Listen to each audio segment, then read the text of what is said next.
सबसे पहले माननीय मुख्यमंत्री महोदय से सचिवालय में जाकर मिले। कल वन विभाग की समीक्षा बैठक थी। रात 8 बजे मुख्यमंत्री महोदय से हमारी मुलाकात हुई। उनसे मैंने इस विषय में विस्तार पूर्वक बातचीत किया। उन्होंने भी क्या कहा कि इस मामले को हम लोग संज्ञान में ले चुके हैं, इस पर हम लोग गंभीर हैं। उसके बाद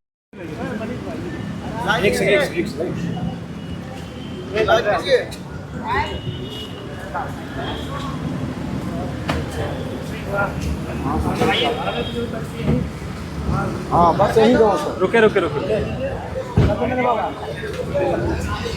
जयराम जी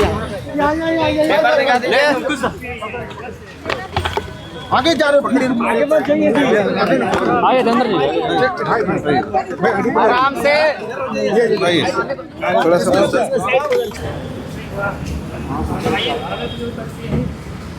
हाँ बस यही दो सर। रुके जयराम जी आगे जा रहे आइए धीरेन्द्र जी, आराम से थोड़ा सा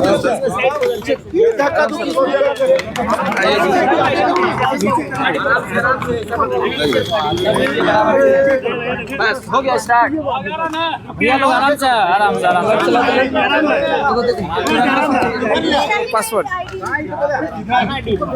सर चल जा। आवाज रिकॉर्ड कर लीजिए।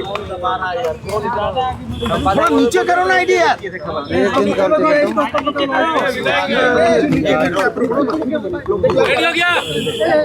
राम जी सब तरफ देखिएगा। जी राज्यपाल से मुलाकात की, आपकी क्यों विषय पर मुलाकात की, क्या बात है? जी जैसा कि सूचना आप सबों को भी मिली है कि इस बार के 14वीं जेपीएससी में कई त्रुटियां सामने आ रही हैं, जिनमें पहली त्रुटि है एक कार्बन कॉपी ओएमआर शीट की है, जिस पर अभ्यर्थी ने मात्र 48 आंसर को ही टिक किया है, यानी गोल घेरा किया। उसके बाद भी अगले राउंड के लिए उनका नाम चयन में है, उनके नाम का रिजल्ट प्रकाशित हुआ है।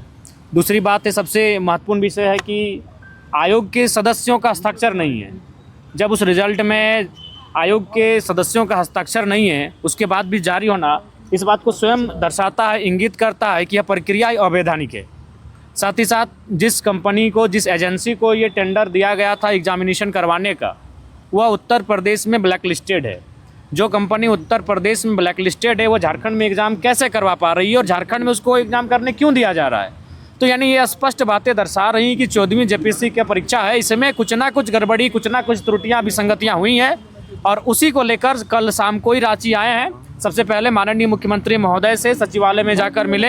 कल वन विभाग की समीक्षा बैठक थी। रात 8 बजे मुख्यमंत्री महोदय से हमारी मुलाकात हुई। उनसे मैंने इस विषय में विस्तार पूर्वक बातचीत किया। उन्होंने भी क्या कहा कि इस मामले को हम लोग संज्ञान में ले चुके हैं, इस पर हम लोग गंभीर हैं।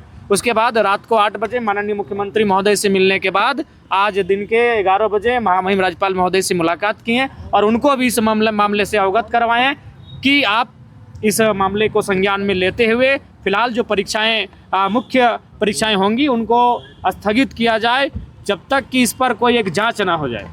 महामहिम ने क्या करेगा? महामहिम ने कहा कि इस विषय को हम लोग भी अखबार के माध्यम से जानकारी में ले लिए हैं और हम लोग भी रुचि रखे हैं। वास्तविक बात है कि इस बार जेपीएससी की जो परीक्षा है उसमें गड़बड़ियां हुई हैं और उन्होंने भी इस बात को दर्शाया कि जब आयोग के सदस्यों ने स्वयं हस्ताक्षर नहीं किया है, वो स्वयं मुख्यमंत्री को चिट्ठी लिख रहे हैं कि इसमें वो गड़बड़ी की आशंका जता रहे हैं, तो इस बात से इनकार नहीं किया जा सकता कि गड़बड़ी नहीं हुई है।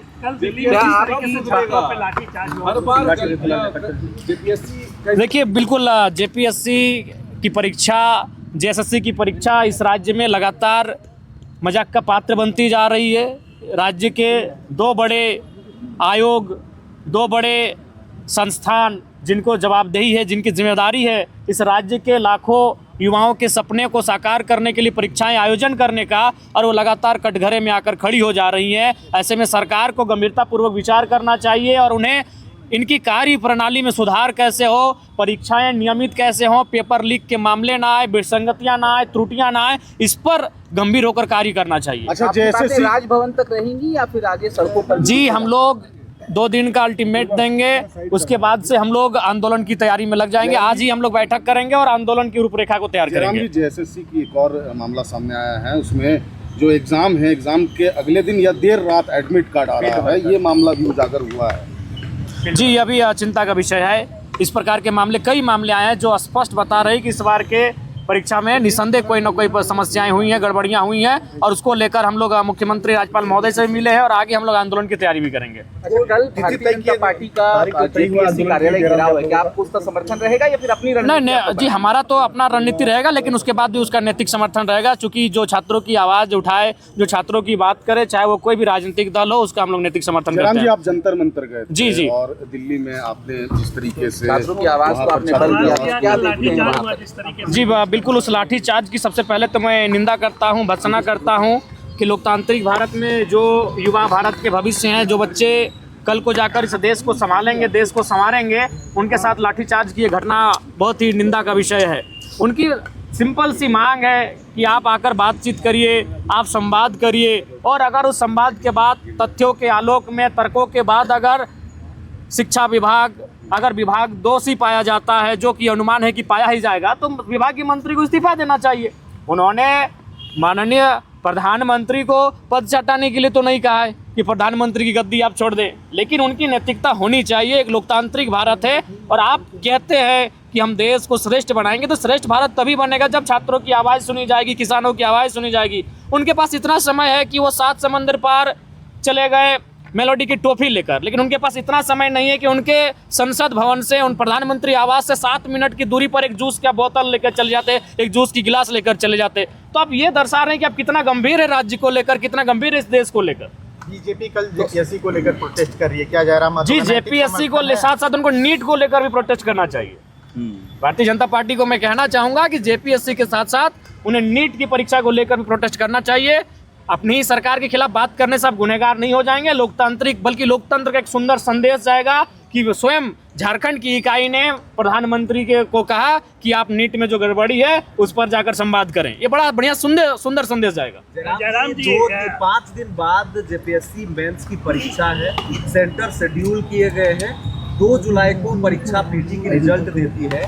क्या लगता है कि इसमें आप लोग देर नहीं कर दिए? देखिए, बिल्कुल हम लोग शुरू में ही आए थे, जब मामला सुने, देवेंद्र जी के नेतृत्व में रांची में कार्यक्रम भी हुआ, और इसीलिए ये चाहते हैं कि आंदोलन ना हो, ये चाहते हैं कि गड़बड़ियों पे पर्दा दिया जाए, उसको पर्दे में रखा जाए। इसीलिए मात्र 15 दिनों में मुख्य परीक्षा का आयोजन किया जा रहा है, जबकि कम से कम उन्हें तैयारी करने के लिए 45 दिन का समय मिलना चाहिए।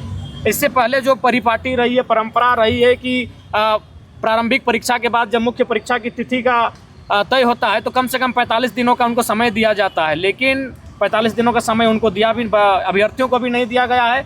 आनंद फानन में परीक्षाएं आयोजित करके ये चाहते हैं कि इसको मतलब रास्ते से हटा दिया जाए विवाद को। मंत्री ने पत्र लिखकर बोला है कि जनप्रतिनिधियों का जो है अधिकारी जवाब नहीं देते, नहीं सुनते। आपके साथ भी ऐसा है कि किसी अधिकारी को पत्र लिखे या कॉल किए, रिप्लाई नहीं कर रहे? ना, होता है, बिल्कुल सही बात है।